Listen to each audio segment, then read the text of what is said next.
Жакта жаңа адамдар келиптир. Консультация деп атат. Консультация берип коесуңбу? Жок, мен түшүндүрүп бере алмайм. Сен өзүң эле барып түшүндүрүп койчу. Мен эртең чыгам. Майли. Апей десе. Ай, сен өзүң мени фабрикага алып келдиңби? Мен сенден кийин келдим. Ордуңа чыга берип, золотой директор болуп калганын өзүм деле билбей калдым. Слушай, мен башым оорутпа, мен бриллиант болушум керек, сен директор статусун ачышың керек.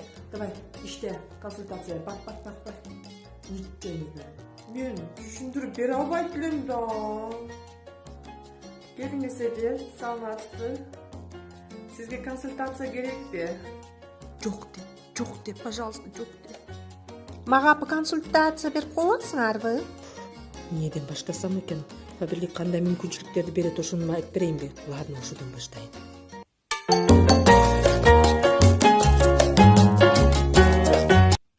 Азыр каталыкты алып кетеби экен, а? Мен силер менен иштегим келип атат, кантип иштесем болот? Мен аяктан билейин. Менден кийинки келгендер золотой директор болуп атат. Мен дагы деле консультацияны бере албайм. Бриллиант болот имиш. Директор бол дейт. Кантип болом?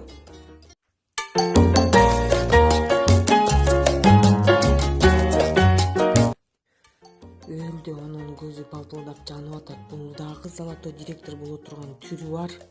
Кой, андан көрө иштейин. Ушинтип эле жүрө бербестен.